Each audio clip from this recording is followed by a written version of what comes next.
momento en que empieza nuestra formación. Razón por la cual decidimos que el eslogan de la Semana de la Ética de este año sea nuestro compromiso ético, porque la ética no puede estar separada de nosotros, nos acompaña siempre en todas nuestras actuaciones, constituye nuestro compromiso de actuar conforme esos valores y principios. Hoy en día hay muchos valores que se han ido deteriorando a través del tiempo, debido a varios factores, en pocos énfasis que se le da tanto en el hogar como en la escuela, como en la sociedad misma, ya que para muchas personas vivirse en aplicar esos valores resulta normal. No se dan cuenta que esas conductas hacen daño a muchas personas que están alrededor nuestro. Reitero mi agradecimiento a la Fundación Konrad Adenauer por la especial colaboración que nos han brindado en la realización de la ética, así como de todos los conferencistas nacionales e internacionales que tendremos durante el desarrollo de esta semana. Sabemos que su agenda es muy ajustada por las responsabilidades que tienen a su cargo. Sin embargo, no dudaron en aceptar colaborar con nosotros compartiendo sus conocimientos y sus experiencias. A nuestros estudiantes esperamos que tengan una directa participación en todas las actividades que se han programado, ya que esta Semana de la Ética se organiza, se planifica y se desarrollará especialmente para ustedes. Al declarar formalmente inaugurada la Semana de la Ética del año 2020, reiteramos nuestro interés en que la ética como eje transversal de nuestros estudios facultativos, como mencionara, nos lleve a la formación de profesionales cuyo accionar se adecue a los principios morales y que todo esto contribuya al bien común. Mil gracias por su atención y para todos, muy buenos días. Muchísimas gracias, doctor Rolando Escobar. En nombre de la Fundación Konrad Adenauer y en lo personal, su servidora Cintia Fernández, quiero trasladarle un agradecimiento también recíproco en función de la alianza que se ha generado con la Universidad Rafael Andívar y específicamente con la Facultad de Ciencias Jurídicas y Sociales. Me uno al saludo que usted ha dirigido a las autoridades, a nuestros expertos invitados, a todos los jóvenes que están presenciando esta transmisión, esta conferencia, al personal administrativo y a los demás invitados pues, que han atendido el llamado a través de los distintos medios de las redes sociales. Para la Fundación y para su director, el señor Rudolf Teufsen, es de mucho, mucho valor e interés estar en este momento unidos en la alianza con la facultad a través de la colaboración que supone esta Semana de la Ética. Entendemos que se trata de un proceso de sensibilización, un proceso de formación, de análisis y debate en el cual se están viendo representados a través de los distintos días la conjunción de los actores tanto a nivel de docentes como de alumnos, los cuales definitivamente tienen que incidir en el fortalecimiento de los procesos académicos y de investigación que lleva a cabo la facultad. Por lo tanto, reciban de verdad una felicitación muy especial y de parte de la Fundación todo el apoyo y la colaboración en esta y en el futuro de las actividades que tengamos a bien celebrar. Así que con esto me voy a permitir, doctor, y a todos ustedes aquí pendientes de presentarles ya a nuestros expertos. Voy a empezar por el doctor Rafael Estrada Michel. El doctor Rafael es director general del Instituto de la Judicatura Federal de la Escuela Judicial en México, profesor investigador visitante de la Universidad de Pisa en Italia y miembro del Sistema Nacional de Investigadores en México con el nivel 2. Hacia los años 2012 y 2016 fue director general del Instituto Nacional de Ciencias Penales en México y consejero decano en el Consejo Consultivo de la Comisión Nacional de los Derechos Humanos. Además, el doctor es abogado por la Escuela Libre de Derecho. Importante destacar su recorrido con 3 menciones honoríficas en su defensa de tesis, diplomado en Antropología Jurídica por la Escuela Nacional de Antropología e Historia, grado en Derecho Constitucional y doctor en Derecho por la Universidad de Salamanca con premio extraordinario de doctorado. Desde el 2004 ha sido profesor de Derecho Público, de Derechos Humanos y de Historia Jurídica en la Universidad Autónoma de México. Asimismo, en el ITENS, en la Universidad Panamericana, la Universidad de Nuevo León, en el Instituto Tecnológico Autónomo de México, en la Universidad Autónoma Metropolitana y del Instituto Interuniversitario Ortega y Gasset, así como de la Escuela Libre de Derecho, en la que fungió como secretario académico y director de doctorado. El doctor Estrada Michel es autor de innumerables libros y artículos especializados. Su hoja de vida realmente es extensa, tiene en su haber una cantidad importante de producción a través de la investigación, y pues el día de hoy se va a unir a esta conferencia a partir de su experiencia y de sus conocimientos, las cuales vamos a tener el gusto de compartir con el apoyo del doctor Jorge Mario Andrino Grotewol, a quien también voy a presentar. El doctor Jorge Mario es abogado y notario, magíster en Derechos Humanos y doctor en Seguridad Estratégica. Estudió Derechos Humanos y Gestión Pública a nivel de posgrado en diferentes universidades y centros de formación internacionales de Europa y Estados Unidos. Ha sido servidor público a nivel gerencial por más de 12 años, además de ejercer su profesión liberal como consultor por 10 años más. Tiene una carrera de 22 años como profesor universitario a nivel de pregrado, maestría y doctorado en diferentes universidades nacionales y centroamericanas.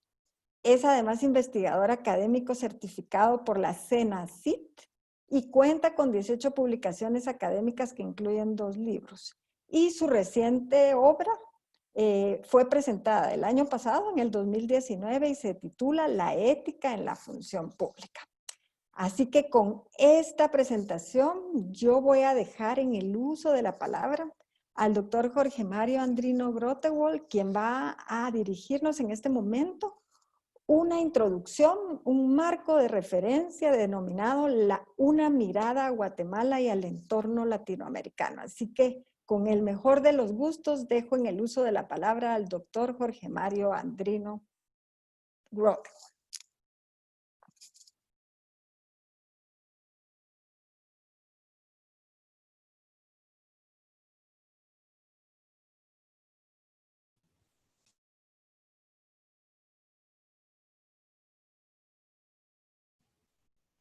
Muchísimas gracias. Muy buenos días para todos y cada uno de ustedes. Estamos saludando a las autoridades de la Facultad de Ciencias Jurídicas y Sociales de la Universidad Rafael Andívar, al señor decano, el doctor Rolando Escobar Benaldo, al magíster Cristian Villatoro, así como a las autoridades de la Fundación Konrad Adenauer, la magíster Cintia Fernández.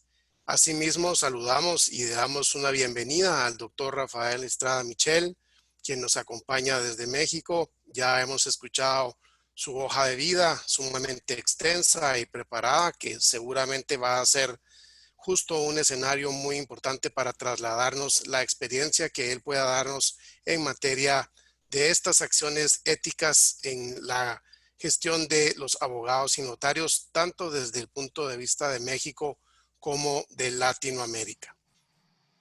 Para el efecto me voy a permitir hacer una introducción, un marco de referencia básico, muy sencillo, que le permita a los participantes y los estudiantes que están muy pendientes de esta transmisión por la vía virtual y que le dé un espacio de referencia al mismo doctor Estrada Michel en cuanto a la gestión de Guatemala en materia de la ética profesional de ciencias jurídicas y sociales y su entorno latinoamericano.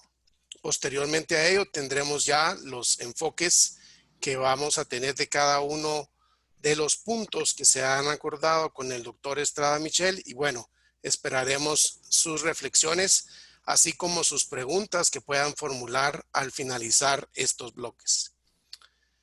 Voy a empezar diciendo que la ética es una palabra corta. Su tamaño no alcanza a determinar la gran importancia que implica tener una conducta adecuada a los parámetros sociales y culturales de un país. Y cuando a esa ética personal, indicadora de corrección, moral y bondad, se le agrega una voluntad y una determinación de cumplimiento y de responsabilidad, como lo afirmaba Aristóteles, nos encontramos ante un planteamiento más profundo, más consciente de la necesidad de alcanzarla y de ponerla en práctica, pero también más lógica de medir en cuanto a las acciones que requieren de su cumplimiento. La ética entonces va de la mano, como lo explicaba Fernando Savater, con un abordaje humano, lógico y racional. Nos permite entender que la ética como factor aplicado a nuestra conducta termina siendo un mecanismo de decisión de hacer lo correcto o no según nuestra conciencia.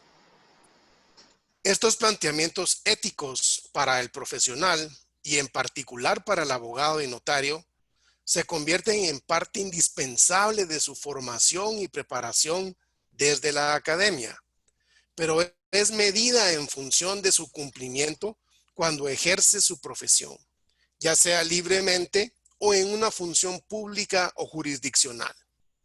Para ese entonces, la responsabilidad está dada.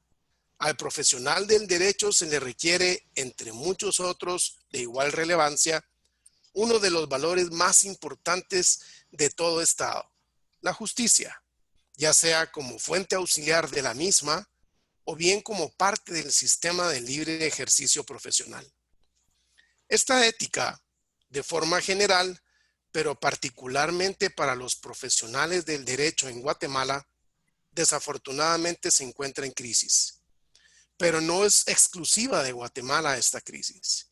Se conocen de los esfuerzos multilaterales por resaltar la importancia de una conducta responsable en concordancia con el ejercicio de la carrera. La ética ha sido ampliamente cuestionada en Guatemala, tanto desde el punto de vista del ejercicio profesional, cuando los parámetros como la competencia desleal o la participación en acciones antijurídicas frente a operadores de seguridad o justicia, hasta el punto de vista del ejercicio de una función pública o jurisdiccional, mediante los señalamientos de obviar parámetros como los conflictos de interés o la atención diligente y consecuente de sus atribuciones, y su consecuencia conocida, la corrupción. Y para más valladar que el solo cuestionamiento ético que se encuentra dura crítica en una sociedad guatemalteca, existe también un cuestionamiento de la conducta ética del abogado o el notario cuando se interpone, conecta y materializa en el ejercicio del poder político, complicando aún más los escenarios de realidad que vive el país. Ante la mirada atónita de una ciudadanía y la complicidad criminal de los grupos de poder. En ese sentido, Guatemala, al igual que muchos otros países, es signataria y ha ratificado distintos instrumentos internacionales de cumplimiento obligatorio, tales como la Convención de Naciones Unidas contra la Corrupción a un nivel universal y la Convención Americana contra la Corrupción a nivel regional, mediante las cuales se obliga a cumplir parámetros para prevenir este flagelo, siendo un común denominador a estos la atención como factor preventivo a la formación ética del estudiante universitario, así como la censura pública, legal y jurídica del profesional que incumpla estos cometidos.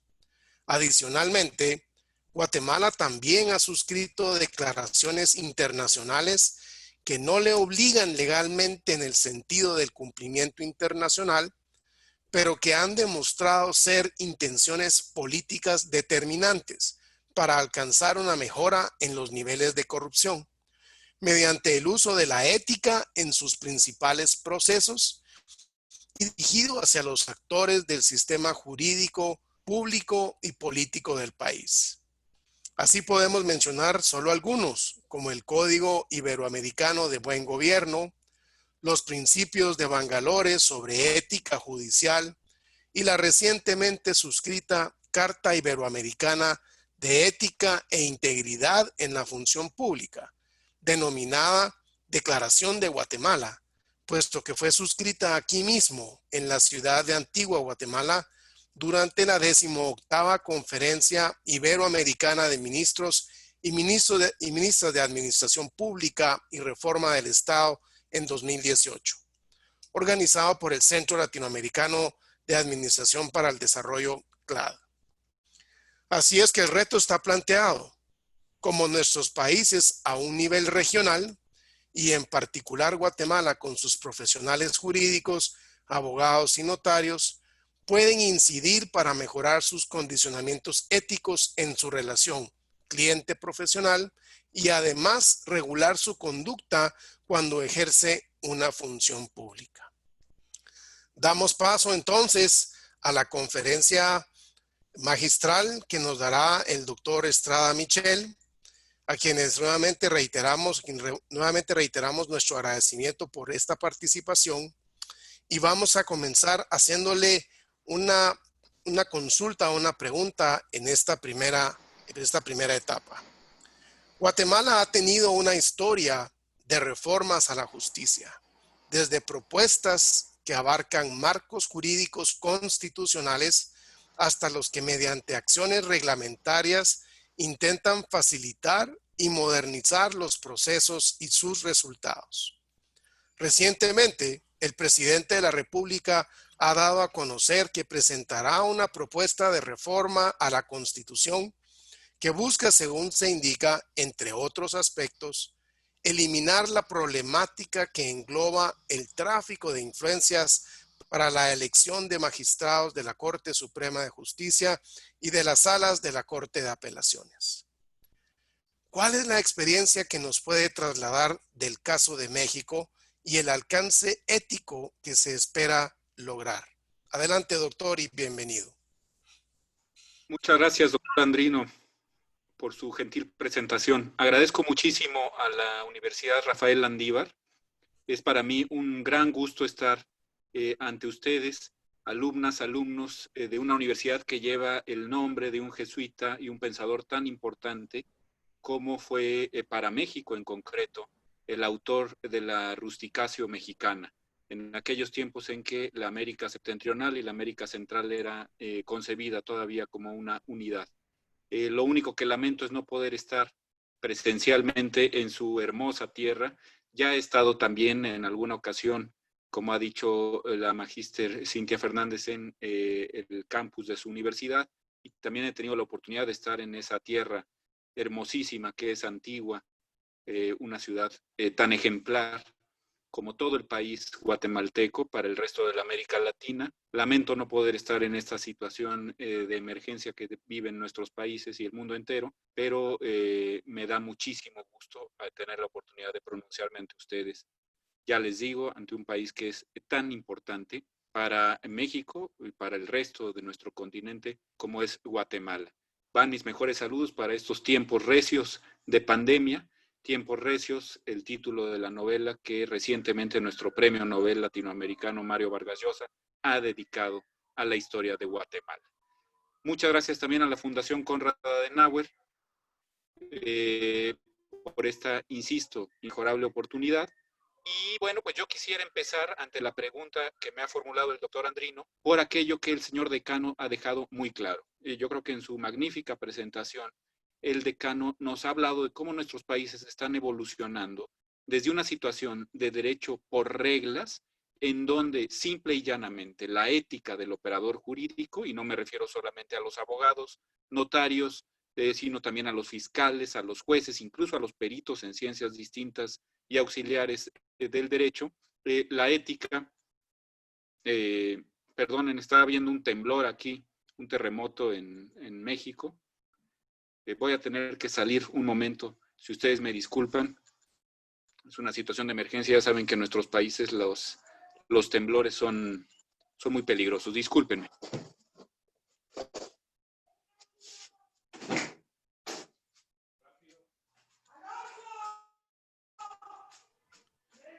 Bueno, entendemos naturalmente lo sucedido. Le deseamos lo mejor al doctor en esta situación de emergencia, que estamos seguros, todas las personas que estamos compartiendo esta etapa, conocemos y que en algún momento les deseamos lo mejor, tanto para él como para todo el pueblo mexicano, que puedan sentir este terrible problema que están viendo en este momento.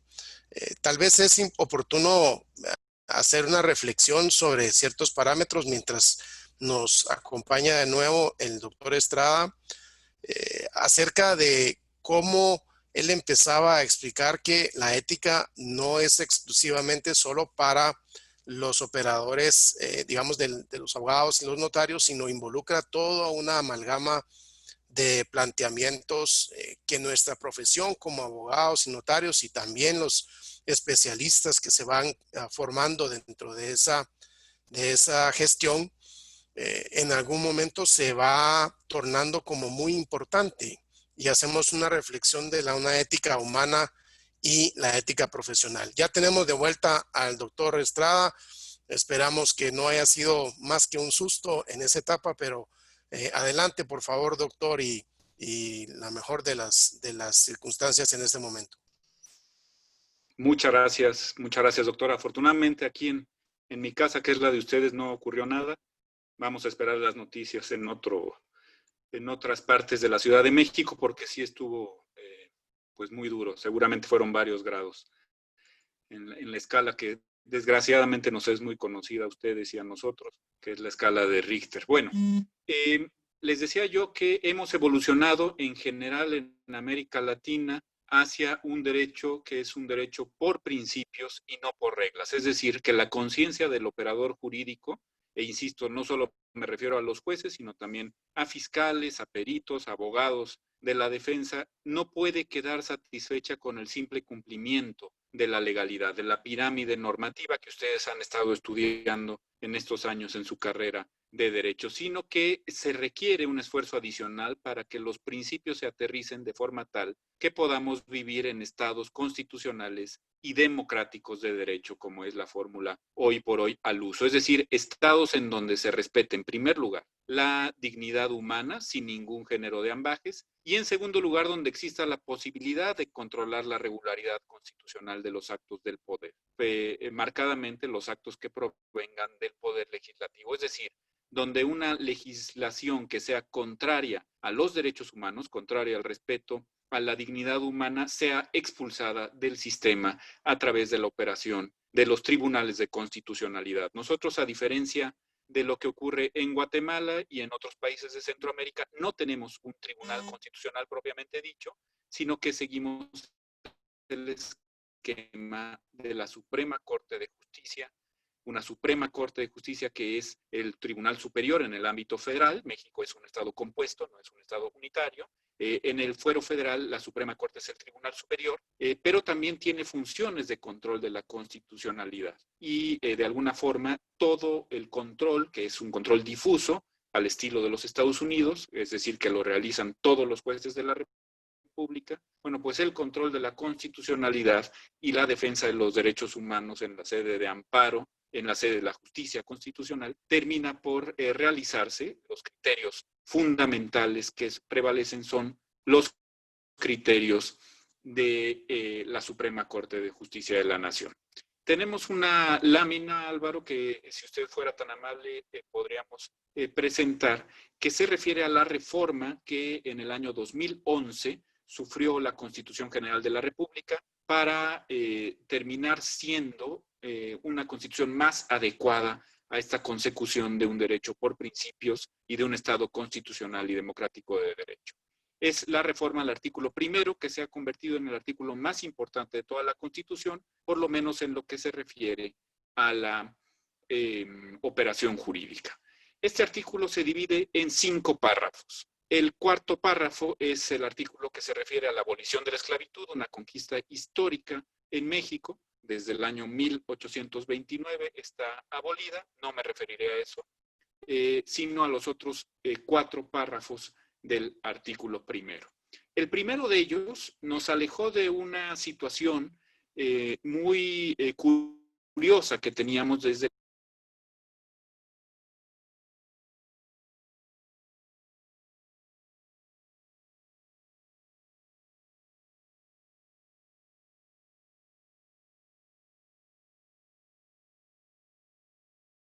de aquella Constitución. Establecía que el Estado mexicano simple y llanamente otorgaba derechos, y ustedes saben ya que a estas alturas de sus estudios que cualquiera que otorga graciosamente un derecho puede simple y llanamente retirarlo sin mayor consecuencia. Otorgaba garantías individuales en lugar del texto que hoy por hoy tiene este primer párrafo del artículo primero, que hace posible el control de la regularidad constitucional, que establece que el Estado mexicano reconoce y garantiza derechos fundamentales, derechos humanos, a todos los habitantes de la República. Esto es, no solo a los ciudadanos y ciudadanas, evidentemente, sino a cualquier persona que habita el territorio mexicano, o una cuestión muy importante en nuestros países, que son países de migración, a cualquier persona que simple y llanamente sea un transeúnte por el territorio de la República.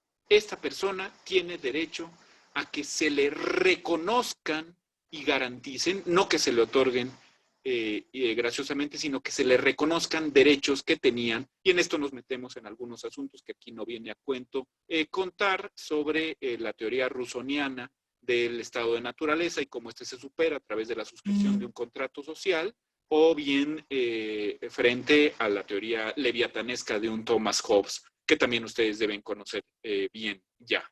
Simple y llanamente decir que no hay tal otorgamiento y que por lo tanto no puede haber tal desconocimiento de derechos fundamentales que se reconocen a las personas por ser previos al estado de gobierno, al estado civil, ser preestatales en consecuencia. Un párrafo que es muy importante porque el sistema de las fuentes jurídicas al orden jurídico se refiere al control de la convencionalidad y al criterio pro persona. ¿En qué sentido? Bueno, esta expresión de control de la convencionalidad americano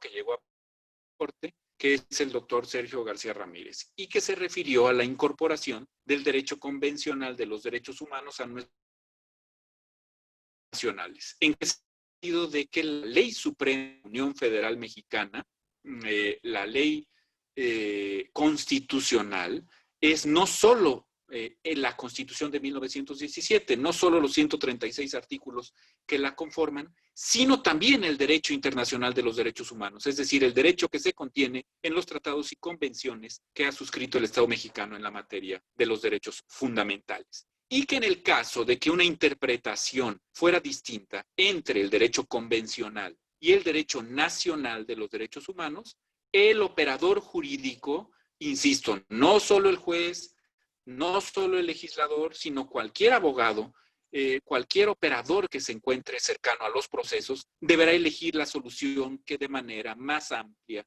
proteja los derechos humanos. En otras palabras, deberá elegir la solución mediante el criterio pro persona. Por eso yo les digo a mis alumnos aquí en México que estudiar la carrera de Derecho es hoy por hoy mucho más apasionante que lo que ocurría en mis años de estudiante. Hace 30 años en México se estudiaba Derecho y se estudiaba básicamente una pirámide normativa. Bastaba y sobraba con saber la legislación que derivaba de la Constitución, y la propia Constitución exigía del operador jurídico una exacta aplicación de la ley a los casos concretos. Imagínense como si eso fuera posible o aún deseable, ¿no? No, hoy por hoy hay que ir a encontrar la solución pro persona, es decir, la solución que de manera más amplia proteja los derechos, o, en otras palabras, según la interpretación de la Suprema Corte Mexicana, aquella solución que de manera menos restrictiva permita la aplicación de un derecho y su consecuente garantía a través del criterio pro persona. Y hay que irla a buscar al lugar donde se encuentre. Si la solución pro persona, la solución que de manera más amplia protege los derechos, se encuentra en la Convención Interamericana de Derechos Humanos, en el Pacto de San José, hay que aplicar esa solución. Si se encuentra, en cambio, en la Constitución mexicana, hay que aplicar la solución mexicana. Si se encuentra en una constitución de un estado de la República, por ejemplo, del estado de Jalisco o del estado de Nuevo León, habrá que ir a la constitución de estos dos estados, insisto que México es un país federal, y aplicar esa solución porque es la que de manera más amplia protege los derechos de las personas. Aquí se encuentra una primera clave para la ética del operador jurídico, del jurista en general, de la abogada, del abogado, hoy por hoy en México, y creo que en la mayoría de nuestros países iberoamericanos. Hay que buscar la solución más garantista. No podemos quedarnos tranquilos con la solución que marque la ley simple y llanamente porque esté en la ley. Hay que ir a todo el espectro de fuentes jurídicas y encontrar aquella que de manera más amplia proteja los derechos de las personas. Y luego viene un tercer párrafo que nos dice cuándo estamos hablando de derechos humanos y cuándo simple y llanamente estamos frente a derechos patrimoniales de crédito en la ya célebre clasificación del juez Ferrajoli. El tercer párrafo establece que todas las autoridades, y yo les diría a ustedes que esto obliga a todos los operadores jurídicos, no nada más a los servidores públicos, están obligadas a proteger, respetar, garantizar, promover los derechos humanos. ¿Y cuáles son los derechos humanos? Bueno, pues aquellos que cumplan con los 4 principios, otra vez lo que decía nuestro decano, un derecho por principios, que señala el propio artículo 3º, el propio párrafo 3º del artículo 1º de la Constitución. ¿Qué principios son estos? El principio de universalidad, en tanto que los derechos humanos, perdónenme por ser tan gráfico, pero nos corresponden a todas y a todos por el simple hecho de que tenemos ombligo. Todos los seres humanos gozamos de estos derechos fundamentales. El principio de progresividad, o lo que aquí en México llamamos coloquialmente la ley de lo caído, caído, aquello que ha caído ya cayó, que es aquel que señala que los derechos que ya se han conquistado no pueden sufrir regresión. El principio de indivisibilidad, es decir, que los derechos humanos, los derechos fundamentales, no pueden dividirse, o se tienen íntegramente o no se tienen. Esto es como estar medio muerto o medio embarazada, es imposible. Simple y llanamente, si tú tienes un derecho humano, lo tienes en integridad. Y el principio de interdependencia, es decir, que los derechos fundamentales dependen los unos de los otros. No sirve de nada el derecho de reunión si no queda asegurado con este derecho de reunión a la vez el derecho a que la asociación se exprese libremente. Principio de interdependencia.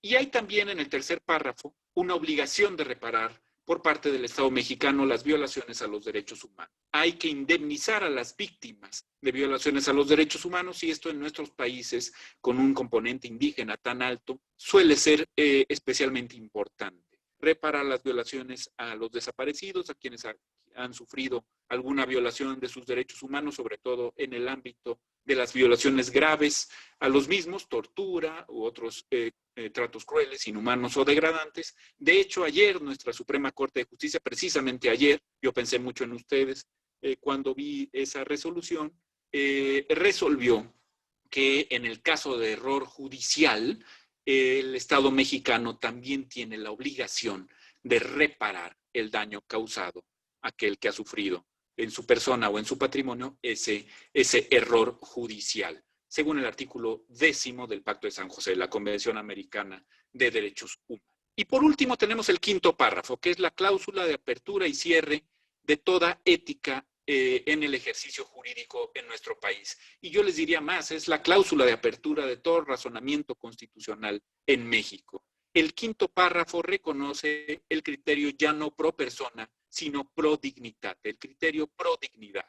En tanto que queda prohibida toda discriminación negativa, es decir, toda discriminación que tenga por objeto menoscabar o aún privar de derechos fundamentales a las personas y que atente contra la dignidad de las mismas.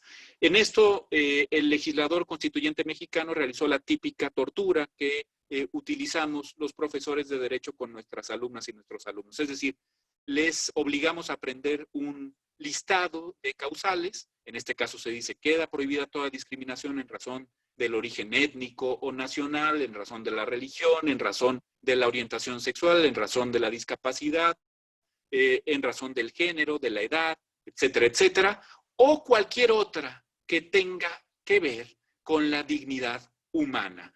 Es decir, cualquier causal que ponga en entredicho el ombligo de las personas, la dignidad humana que nos corresponde a todas y a todos. Habría bastado, antes del listado y de tener lo que aprender de memoria, con que nos dijeran que queda prohibida cualquier discriminación negativa, es decir, cualquier discriminación que ponga en entredicho la dignidad. Pero en fin, se dijo en el artículo primero, y qué bueno que se dijo, esto no a partir de 2011, sino a partir de 2001, y la dignidad humana se convirtió, a partir de ese momento, en la razón de ser del Estado mexicano. Es decir, la razón de Estado en México, en el sentido maquiavélico, no es otra que la de proteger y garantizar los derechos humanos en cuanto a protección y garantía de la dignidad humana. Bueno, les decía que yo creo que todo esto obliga a los operadores jurídicos, también a los políticos, evidentemente, y no solo a las autoridades. Las obligaciones de los 4 párrafos del artículo primero constitucional, a los que me he referido, se corresponden con una ética jurídica en sentido lato, en sentido amplio. Nuestra experiencia a partir de 2011 es que el derecho mexicano pues ha venido cambiando, no tan rápido como quisiéramos, pero se ha convertido en un derecho que toma en cuenta mucho más la sustancialidad de los principios y los valores y mucho menos la simple y mera aplicación de las reglas en el sentido evidentemente letrístico. La siguiente lámina, si me hace favor, Álvaro, se refiere a una reforma que hemos compartido frecuentemente en varios países latinoamericanos. Desde luego Guatemala, que tuvo una reforma muy importante en este sentido, y después México en el año 2008, la reforma al proceso penal en un sentido acusatorio y adversarial, que ustedes se saben de memoria, que hemos estado platicando de ella muchas veces, precisamente de la Universidad Landívar, asegurar que consistió en el abandono del sistema mixto, del sistema que tiene una preponderancia inquisitiva, que tuvo una preponderancia de inquisición en México desde el Código de Procedimientos Penales de los años 30 y asumir un proceso penal, un proceso criminal en un cauce acusatorio y adversarial, conforme a los principios de hacer públicas las audiencias, resoluciones, fundando y motivando del mecanismo meramente estricto, a través del principio de contradicción que permite poner los puntos de vista a discusión tanto de la defensa como de la acusación, el principio de concentración de los actos procesales, el principio de continuidad de las propias audiencias sin que pueda haber y estas interrupciones tan largas que eran un azote de la justicia expedita en nuestros países, el de inmediación que obliga a las autoridades jurisdiccionales a tomar conocimiento de primera mano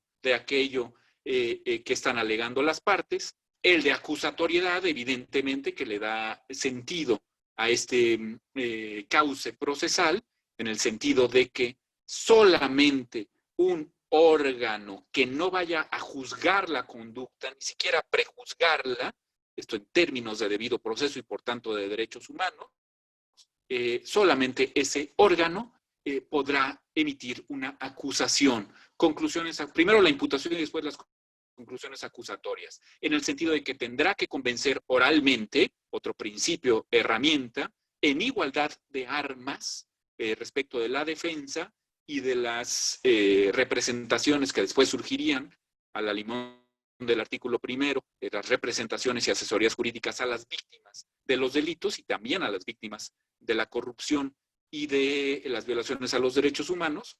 Bueno, en el sentido de que todas las partes en el proceso criminal tendrán que contar con igualdad de armas, es decir, con la misma posibilidad de ofrecer pruebas, de que su desahogo sea completamente imparcial y de que los alegatos se expresen a cabalidad, insisto, con igualdad de formas. Y por último, el principio básico de en la Constitución en el sentido del proceso penal, entendido como un adecuado procesamiento de las causas criminales, que es el principio de presunción de inocencia, un principio que había estado excluido de nuestras constituciones, por increíble que parezca, desde la Constitución insurgente de Apatzingán en el año 1814, una constitución, por cierto, que nuestro prócer Morelos pidió a otro de los próceres de la República, el cura Mariano Matamoros, que llevara hasta los confines de Guatemala, es decir, que incluyera a las que hoy son 5 repúblicas centroamericanas dentro de la vigencia de esta constitución. Obviamente fracasó Matamoros porque, como ustedes sabrán, nuestra independencia de la monarquía española no llegó sino hasta 1821, me refiero a nuestra, la independencia de Guatemala y la independencia de México, pero bueno, pues ahí quedó esta idea de que, entre otras cosas, la presunción de inocencia pudiera también unir a nuestros países. ¿Cómo que presunción de inocencia? Bueno, pues evidentemente en un sistema acusatorio el Ministerio Público pierde la fe pública, es decir, sus actuaciones no se tienen por legales y auténticas, sino hasta que, más allá de toda duda razonable, prueba, porque él tiene la carga de la prueba, prueba la culpabilidad del imputado.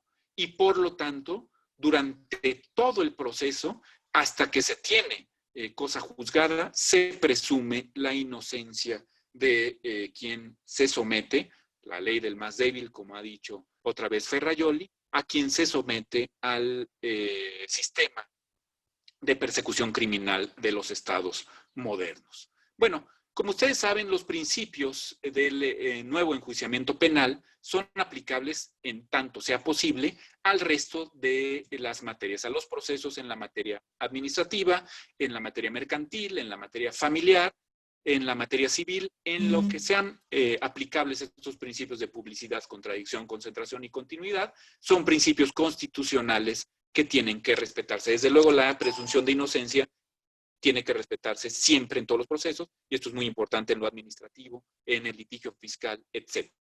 Bueno, pues yo les diría que la ética de un abogado, la ética de una abogada, de una jurista, no está en otro lugar, sino en hacer que la presunción de inocencia de sus clientes o la presunción de inocencia de aquellos a quienes llevan frente, en el caso que se trate de un fiscal, frente a la autoridad jurisdiccional, prevalezca siempre y en todas las etapas del proceso. Así de sencilla es nuestra ética. Parece muy sencillo, parece muy fácil de cumplir, pero como ustedes saben, esto implica toda una serie de problemas de ingeniería procesal y de muchísimos enfrentamientos con la opinión pública. Como en Guatemala, a lo que preguntaba el doctor Andrino, pues también en México, ante la escalada criminal, a veces incontenible en nuestro país, por el asedio de los cárteles de las drogas y la mala política pública, todo hay que decirlo, para enfrentarlos, bueno, ante la escalada criminal se acusa de hipergarantismo a la reforma procesal penal en un sentido acusatorio y adversarial, y se dice que tenemos índices de criminalidad mucho más altos que los que teníamos con el sistema mixto con carácter preponderantemente inquisitivo. Lo cual no siempre es cierto, porque también es claro que la estadística juega tramposamente, es decir, antes no teníamos tal posibilidad de determinar claramente cómo estaba funcionando el sistema de persecución penal, que por cierto era inconstitucional, en tanto que la Constitución de 1917 había establecido un sistema acusatorio y adversarial que nunca se cumplió en el orden de las leyes secundarias, como ha quedado visto con el Código de Procedimientos Penales de los años 30, pues realmente no teníamos una estadística como para desgranar si funcionaba bien o no el sistema mixto. Que éramos países quizá un poco más seguros, pues por lo menos esa impresión daba, pero no cabe duda que pudieron conseguir, que pudieron cometerse una innumerable cantidad de violaciones a los derechos humanos, de crímenes desde el Estado, por el Estado, contra comunidades enteras, como desgraciadamente ocurrió en el tiempo de la Guerra Sucia aquí en México, como ocurrió en Guatemala durante la dictadura, que eran posibilitados, entre otras cosas, porque no teníamos un proceso penal en un sentido democrático, en un sentido propiamente constitucional. De ahí que el control de la constitucionalidad de las actuaciones de la autoridad en los procesos penales resulte de tal manera fundamental. Es quizá la última esfera de defensa posible para los habitantes de nuestros países. Ya veremos cómo esto requiere una enorme ética y un enorme valor por parte de los operadores jurídicos. Bueno, la siguiente lámina, Álvaro, si me permite, simplemente decirles, antes de pasar a la siguiente admonición del doctor Andrino, que, bueno, en materia de autonomía del Ministerio Público, que es lo que tendría que haberse compatibilizado con la reforma de 2008, en México estamos bastante atrasados. La reforma constitucional para dotar de autonomía al Ministerio Público, al órgano fiscal, no llegó sino hasta 2014. Y por desgracia, es una autonomía que en mi concepto se refiere mucho más al órgano constitucional autónomo llamado Fiscalía General de la República, que al accionar autónomo que podría tener en la definición de su estrategia probatoria y procesal, con total ética y con total apego también a la idea de que el Estado tenga un éxito, es decir, que el Estado se apunte la sentencia que quiere apuntarse en su favor, en el combate al crimen, por ejemplo, pero también en el combate a las violaciones graves a los derechos humanos.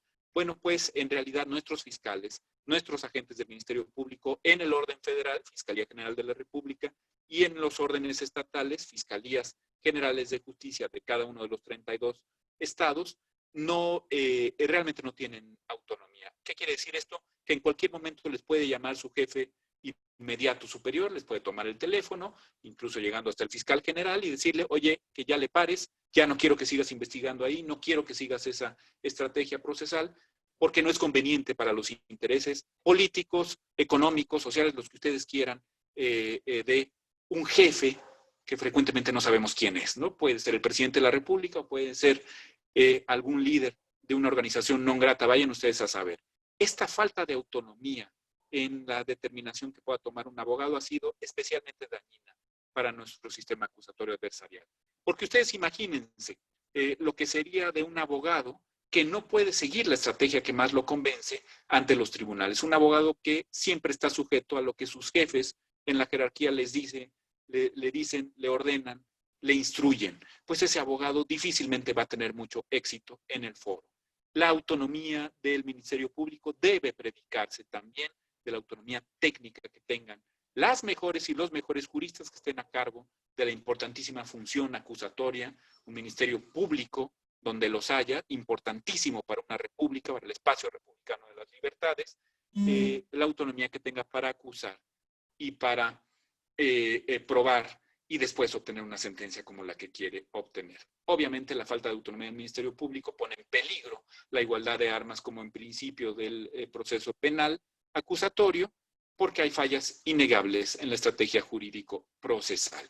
A partir del siglo XXI, por desgracia, como ustedes quizás sepan, los casos de violaciones a los derechos humanos en nuestro país se han disparado. No creo que sea culpa del sistema acusatorio adversarial, hay una serie de problemas estructurales en el país. Hay muchos casos que han sido resueltos por la Corte Interamericana 30 o 40 años después de que ocurrieron, como el célebre caso Rosendo Radilla, en el caso de desapariciones forzadas llevadas a cabo por el ejército mexicano en los años 70, en la Guerra Sucia de los años 70, pero también sentencias como la de Campo Algodonero, que se refiere a las muertas de Ciudad Juárez, en que se instruyó al Ministerio Público a tener una mayor autonomía y una mayor eficacia procesal. Es decir, es obligación del Estado mexicano que el Ministerio Público funcione bien en sus diversos órdenes. Valentina Rosendo Cantú fue un caso especialmente interesante llevado ante la Corte Interamericana porque se refirió a un par de indígenas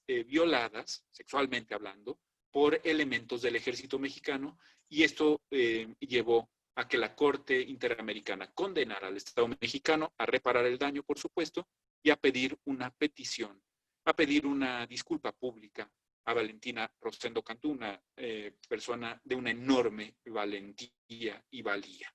Bueno, en el caso del otro punto del proceso, que tiene mucho que ver con la ética, a diferencia de Guatemala, nosotros no tenemos colegiación obligatoria para los abogados.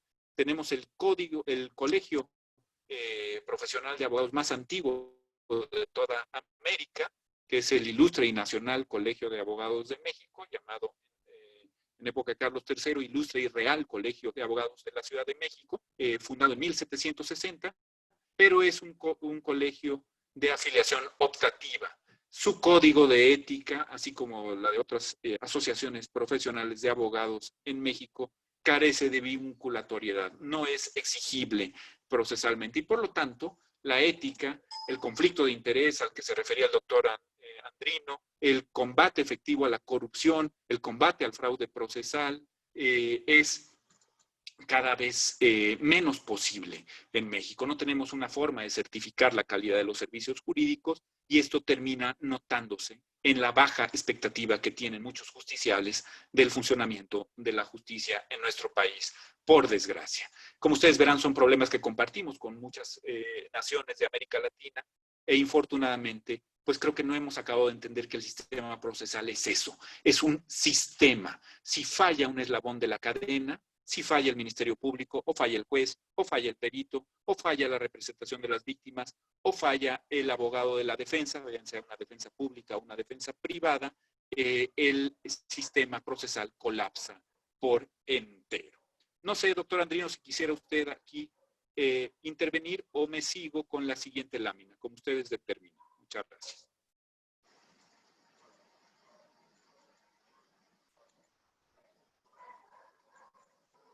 Bueno, espero que me estén escuchando. Álvaro, si pudiéramos sí, poner doctor, la siguiente lámina escucha? de la formación de los operadores jurídicos. ¿Sí me logra escuchar, doctor? No sé si me logra escuchar, ¿Sí? doctor. Pues le decía que justamente tenemos muchas similitudes de acuerdo con lo que usted nos ha expuesto. ¿Sí me escucha?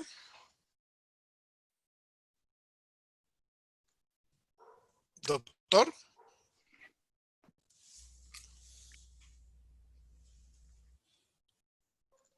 Si gusta, continúa usted con su exposición, doctor.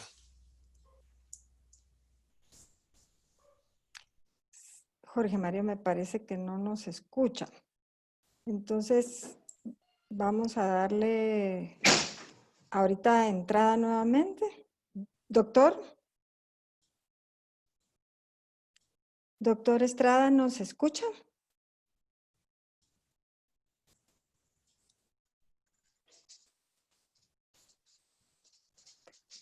Doctor Estrada. Me parece que algo ha pasado en los temas de comunicación. Seguramente los espacios, a veces la distancia no sabemos cómo está funcionando ya el sistema luego de este pequeño temblor que se tuvo. No sé, los escucho. Doctor, no nos escucha doctor usted. Andrino, pero en cuanto ustedes me indiquen, comienzo con la siguiente lámina. Si gusta, Jorge Mario, usted fuera tan amable de plantearnos la precisión en torno a este tema que él había empezado a plantear sobre los temas de colegiación y luego seguimos con el siguiente bloque que es el rol de la academia, si es tan amable.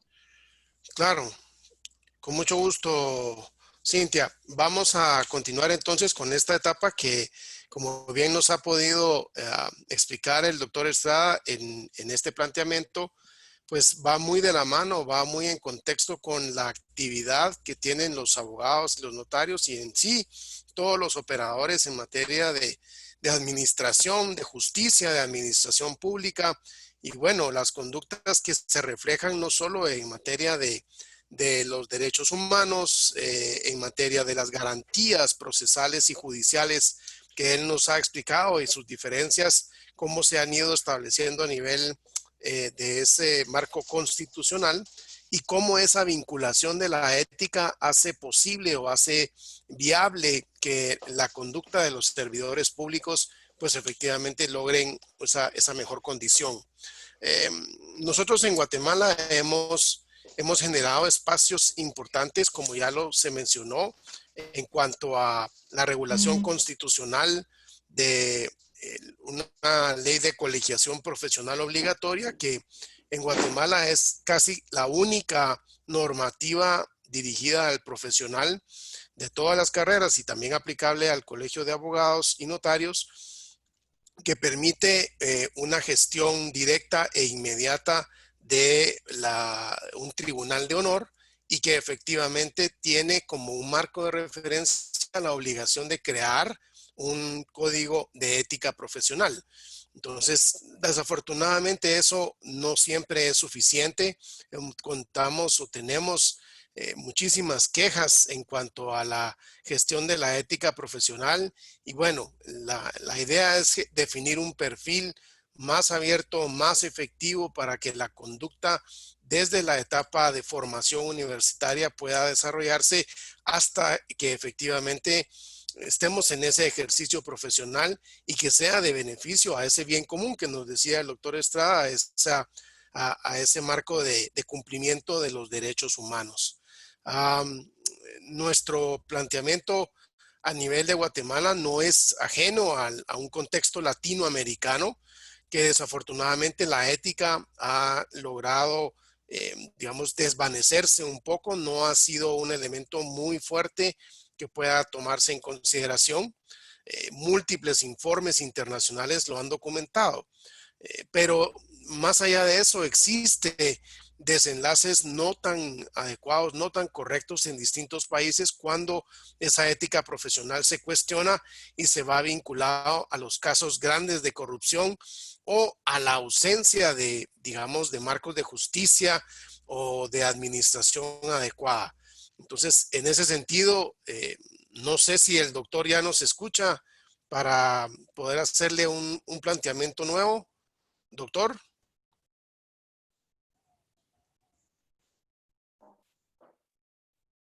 Doctor Estrada. Estimado Jorge Mario, el doctor está pendiente de su planteamiento para continuar con el siguiente bloque de exposición. Ok, entonces pues continuaremos en ese marco. Entonces, según lo que hemos estado hablando, Guatemala son pocas las entidades que académicamente en segunda enseñanza pueden hablar de los temas de ética. La Semana de la Ética es una de las grandes excepciones, pero ¿cuál considera usted que es el rol de las universidades para definir ese perfil ético de sus egresados y que a su vez puedan en un futuro servir al país y a su población de una forma responsable y ética en su profesión? Bueno, no sé si me escuchen ustedes ahí. Yo no escucho nada, pero podría continuar con la exposición, si es que ustedes me escuchan. Bien, continúo entonces. Doctores, maestros. Bueno, la siguiente lámina se refiere a qué podemos hacer para que este nuevo mecanismo de derecho por principios, ya no derecho por reglas, ni derecho legicéntrico, meramente legalista, un derecho de puntualidad, de cumplimiento puntilloso de la mera letra de la ley, pueda realmente tener un vertido en nuestro ejercicio profesional y en el desarrollo de nuestra ética profesional. La formación de los operadores jurídicos en México manifiesta pues varios problemas que ahí les pongo. Por ejemplo, programas académicos obsoletos, programas que se han quedado en una visión decimonónica, codificada del derecho, una visión piramidal del sistema de fuentes, en donde pareciera que lo importante no es encontrar la solución pro persona o la solución pro dignitate, sino simple y llanamente aplicar las leyes conforme al principio de jerarquía de la norma. Esto pues cada vez es menos sostenible. De hecho, el artículo 2 de la Constitución se refiere al capítulo indígena de la propia ordenación constitucional, es decir, a la posibilidad de que las comunidades y pueblos indígenas busquen en sus usos y costumbres la solución que mejor resuelva sus problemas, la solución que de manera más amplia proteja sus derechos. La solución pro persona suele encontrarse en los usos y costumbres de las comunidades indígenas. Así es que ya no cabe hablar de una visión piramidal, absolutamente kelseniana o hartiana del derecho, sino que tenemos, insisto, que encontrar la solución en el orden horizontal de las fuentes, es decir, incluyendo los usos y costumbres de las comunidades. Hay que ir a levantar cualquier piedra y buscar entre las arañas que salgan de esas piedras la solución que de manera más amplia proteja los derechos de las personas. Tenemos en nuestros pensa académicos, insisto, obsoletos, ya muy superados, que a veces ni siquiera se corresponden con la jurisprudencia interamericana, que tampoco se corresponden con la jurisprudencia de nuestra Suprema Corte. Faltan materias que permitan comprender al alumno el funcionamiento horizontal y supranacional del ordenamiento de fuentes. Se pone el acento en la técnica jurídica, procesal, en aprenderse a veces de memoria los preceptos de la codificación, de la propia Constitución en muchas ocasiones. Hay muy poca referencia a los precedentes judiciales todavía en nuestra educación, por lo menos en el pregrado, y no se pone el acento que se debiera en la ética.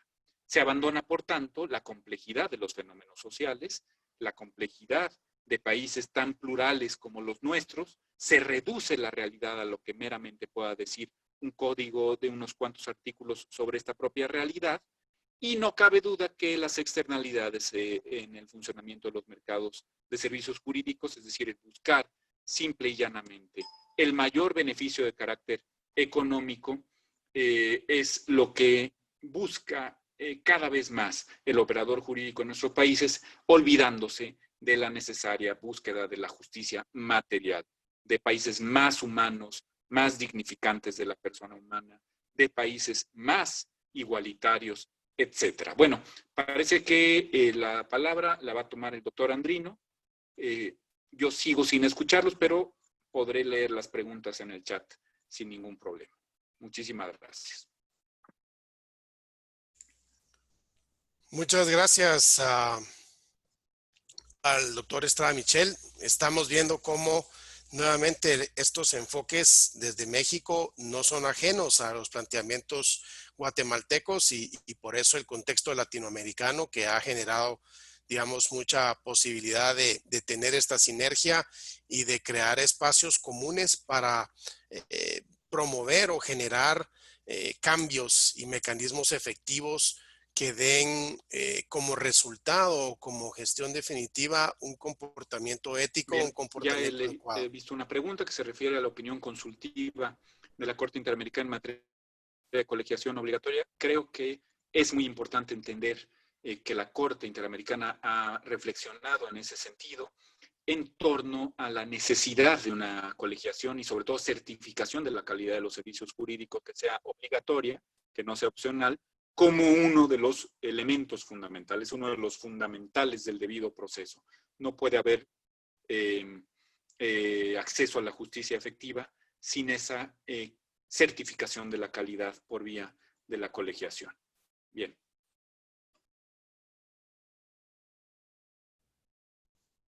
Muchas gracias, doctor.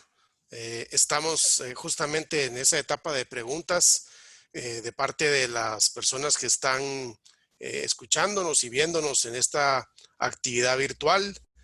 Muy importante para quienes nos escuchan y nos ven, aprovechar el elemento importante de la experiencia que tiene el doctor Estrada Michel con estos planteamientos y sobre todo en el contexto, digamos, de Guatemala, en donde justamente vemos un parámetro de relacionamiento entre la gestión profesional y la gestión de la ética en el comportamiento de los profesionales, abogados y notarios. Y bueno, hoy es un día muy particular. Creo que todos los que estamos en este, bueno, toda la ciudadanía, pero todo el marco jurídico del país está, o quienes vinculamos a este marco jurídico, estamos claros. Hoy hay una pretendida elección en Guatemala al respecto. Pero hay una nueva pregunta, si es que le damos el espacio al doctor para que lo desarrolle nuevamente. Bien, ¿cómo poder reforzar el cumplimiento de los códigos de ética en los países en donde sí existen y son de cumplimiento obligatorio? Como decía nuestro decano al principio de esta sesión, más que reforzar el cumplimiento de codificaciones que frecuentemente reducen la realidad a unas cuantas expresiones generales y abstractas, lo importante es que en cada caso concreto de la operación jurídica nos aseguremos de que los principios y valores relevantes de la ética profesional, de la deontología jurídica y del ordenamiento constitucional adquieran una vigencia real. ¿Qué quiero decir con esto? Que más que poner penalidades demasiado estrictas o más que fijarnos en cómo criminalizar, por ejemplo, mediante el delito de fraude procesal, o lo que en España es todavía, está todavía al uso, ¿no? El penalizar a un juez por dictar una sentencia injusta. Imagínense ustedes quién calificaría de justa o injusta una sentencia, como se hizo en el siglo XIX, y a veces incluso determinar que estaba cometiendo un delito de lesa nación. Más allá, entonces, de reforzar el cumplimiento de los códigos de ética a través de un derecho penal que no viene a cuento a la hora de la deontología jurídica, a mi manera de ver, lo que tendríamos que hacer es asegurar por otras vías, las vías de la sanción social, de la sanción profesional, de la sanción de la colegiación, incluso el retiro de la licencia para ejercer como abogado, aquel que ha incumplido, no con la letra de los códigos, que a veces dice poco por su propia abstracción y generalidad, sino aquel que ha incumplido, aquella abogada, aquel abogado, aquella jurista que se ha olvidado del adecuado aterrizaje en lo concreto y en los casos concretos de los principios y valores, de los estándares de actuación de los juristas. Bien.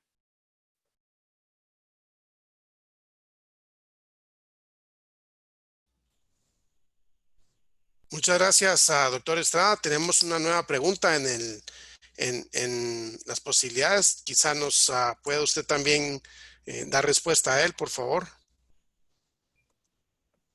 Se ve que el público está muy participativo, eso es muy bueno.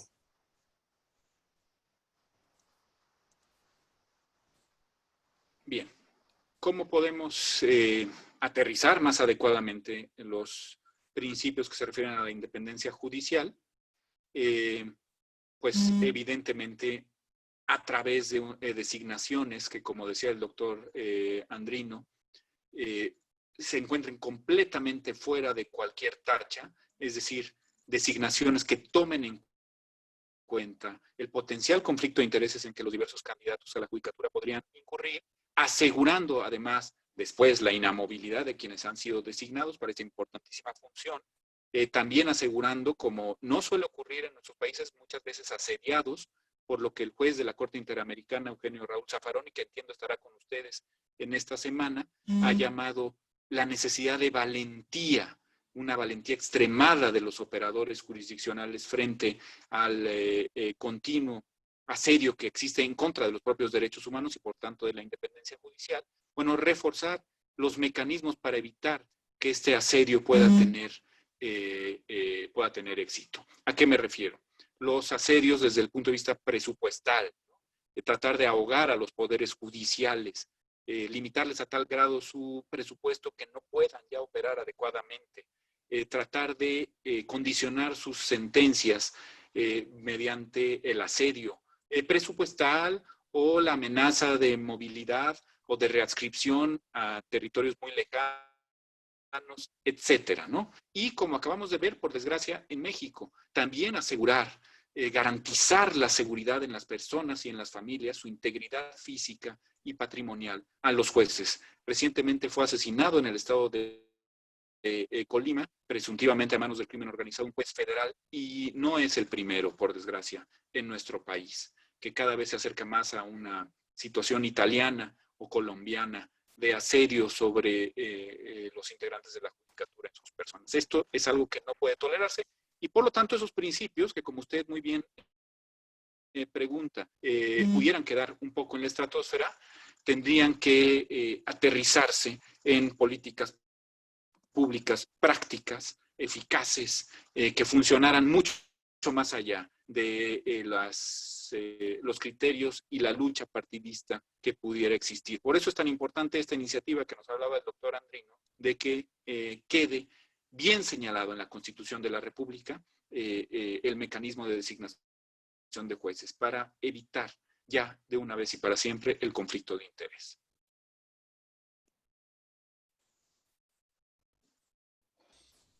Excelente, doctor Estrada. Nuevas preguntas y más preguntas del público, por favor, para sus opiniones y comentarios.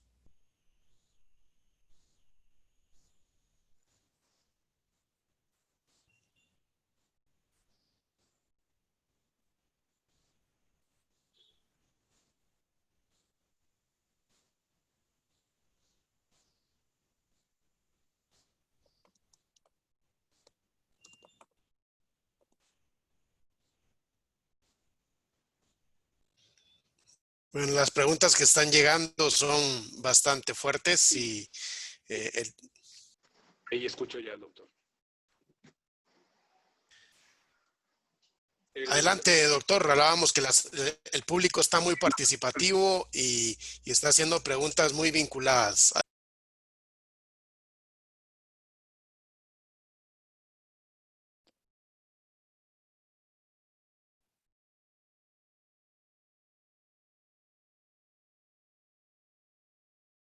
Positivismo voluntarista codificante que es ese, y que es en el que nuestros países a partir de la independencia pues más o menos se han venido desarrollando.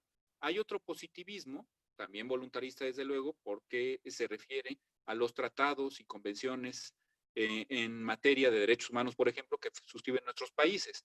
El control de la convencionalidad no se refiere a un justnaturalismo, como lo hemos entendido a partir de la segunda escolástica y de las visiones tomistas que tenemos muy frecuentemente del derecho. No, sí se refiere a un derecho que es común a toda la humanidad, que se refiere obviamente a la naturaleza y a la eminente dignidad de todas las personas humanas, pero frecuentemente se compagina con un positivismo derivado de los tratados y convenciones que han suscrito voluntariamente, obviamente, nuestros países, que es el derecho internacional de los derechos humanos derivados de convenciones y tratados internacionales. La última de las láminas que yo iba a comentar con ustedes, Álvaro, si por ahí hay alguna posibilidad de mostrársela a las alumnas y a los alumnos, pues se refiere a dos frases en este sentido. Esta es la penúltima, pero la última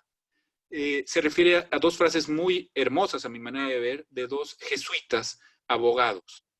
Uno de ellos, mexicano, el padre Miguel Villoro Toranzo, que decía que el derecho es el mínimo de amor exigible en sociedad.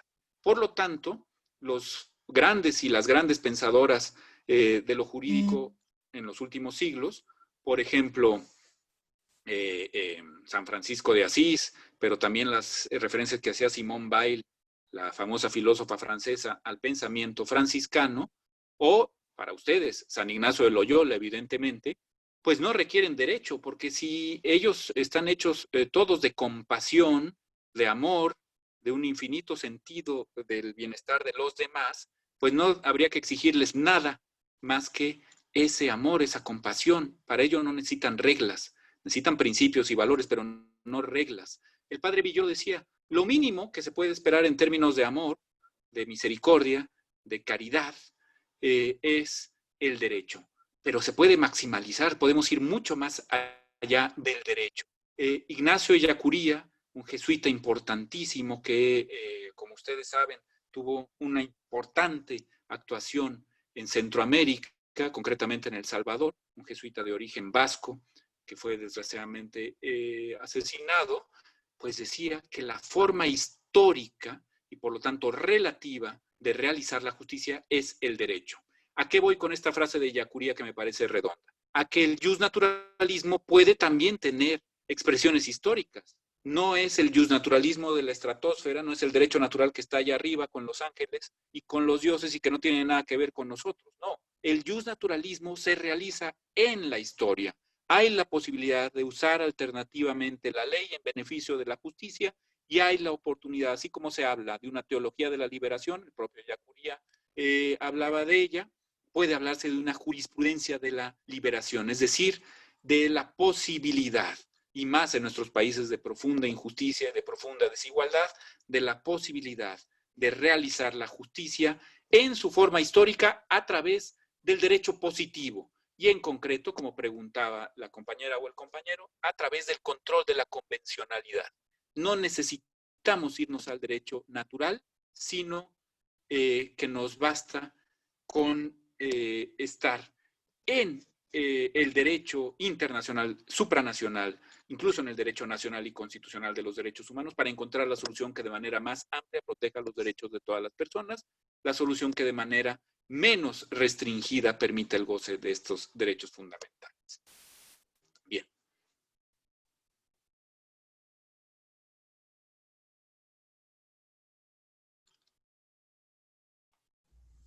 Muchas gracias, doctor. Creo que ahora sí ya me escucha. La comunicación se ha restablecido de una forma adecuada. Me parece que los oyentes están muy interesados en una serie de planteamientos. Ojalá tuviéramos más tiempo para poder abordar cada uno de estos temas, sobre todo porque escuchábamos sus comentarios y sus experiencias vinculadas a temas que también suenan mucho en Guatemala sobre estas perspectivas de la ética aplicada a las garantías, a los procesos y cómo en algún momento se cuestiona a los operadores de justicia en márgenes de impunidad y otras cosas más.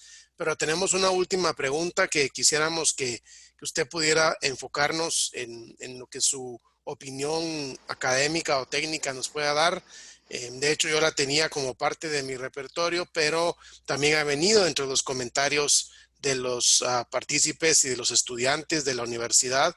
Y esto es cómo esta ética afecta en el actuar del tema político en los países, sobre todo en un contexto como el que estamos ahora en Guatemala. Yo le comentaba que hemos tenido digamos, un proceso de detener la elección de nuestros máximos autores y actores de justicia a nivel de la Corte Suprema y Corte de las Salas de Apelaciones, porque pues hay un cuestionamiento sobre conflictos de interés, cuestionamiento de tráfico de influencias, y bueno, hoy parece que el Congreso va a hacer cumplimiento de una orden constitucional y elegirlos luego de más de 8 meses de estar atrasados, pero tal vez nos puede dar una perspectiva de cómo vincula usted esa ética profesional cuando está vinculado al tema político de por medio. Muchas gracias, doctor.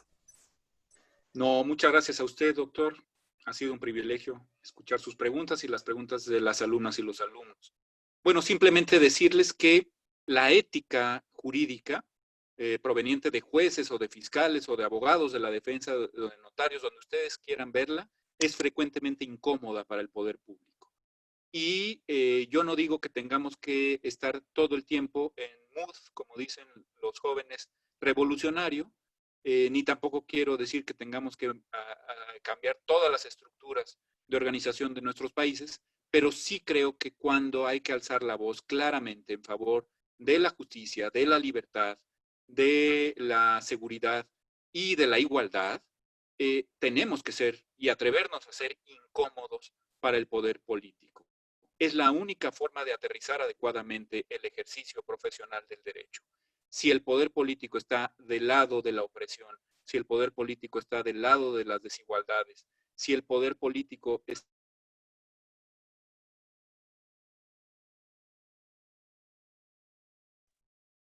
si el poder político queda del lado de estas externalidades, no queda más que ser incómodo hacia el poder político para ejercer adecuadamente la profesión de abogado. Creo que tenemos muy buenos ejemplos de este tipo de actuaciones en la Compañía de Jesús, en las abogadas y los abogados egresados de las escuelas jesuíticas, no de este siglo ni de esta década, sino desde hace mucho tiempo. Y ese ejemplo es el que hay que seguir cuando se necesita alzar la voz alta y clara.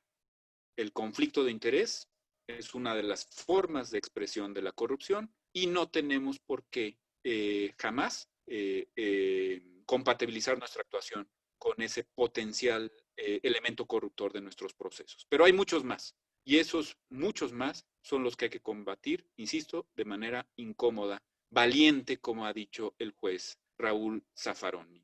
Valiente frente a la opresión, valiente frente al asedio a los derechos humanos, desde luego, jamás torcer el brazo, como decimos en México, frente a actividades nefandas como la tortura, como el oprobio, como el asesinato a defensores de derechos humanos o a periodistas, a defensores de la libertad de expresión. En fin, hay muchas formas y en cada una de las operaciones jurídicas podemos encontrar el aterrizaje adecuado a esas fórmulas. Muchísimas gracias de nuevo. Muchas gracias al doctor Estrada Michel. Seguramente vamos a continuar con este tipo de conversaciones y de pláticas en un futuro. Vemos que su experiencia es notable en relación a lo que también el aspecto latinoamericano se da. Él nos ha contado mucho la experiencia de México y de algunos entornos similares, pero esto es algo que se replica también en Guatemala. La ética es un tema muy universal y la ética aplicada para las ciencias jurídicas y el rol de estos actores en las distintas sociedades es fundamental.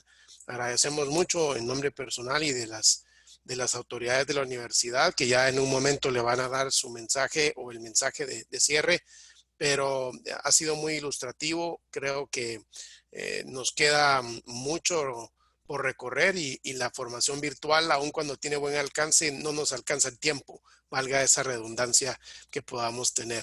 Quisiéramos tener más posibilidades. Así es que yo traslado el micrófono a la magíster Cintia Fernández para poder dar el cierre ella y trasladarle también al señor secretario de la facultad un último mensaje que daría por cierre este webinar.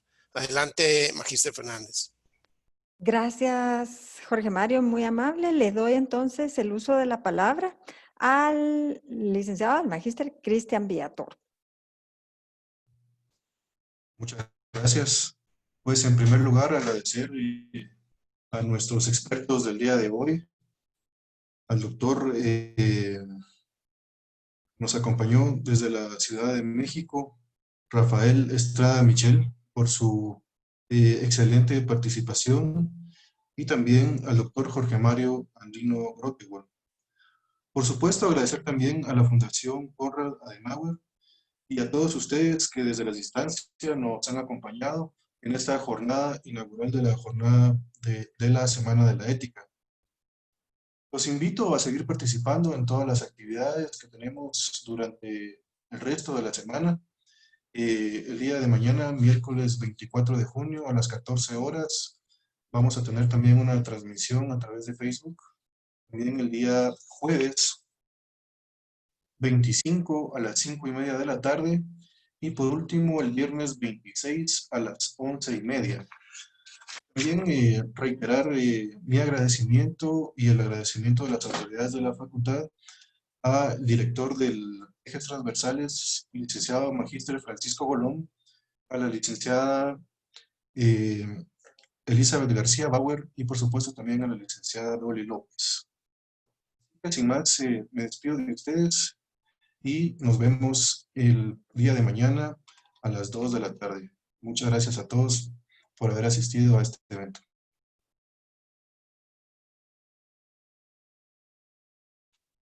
Muchas gracias a usted.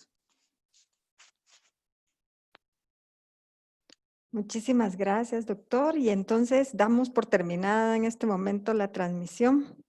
ha finalizado la misma a partir de este momento. Agradecemos a todos los alumnos presentes, a los expositores, a las autoridades por este momento tan importante. Sírvanse disculpar lo del tiempo y le deseamos al doctor Estrada realmente que todo esté bien en su familia. Muy buenos días y seguimos en contacto. Hasta pronto.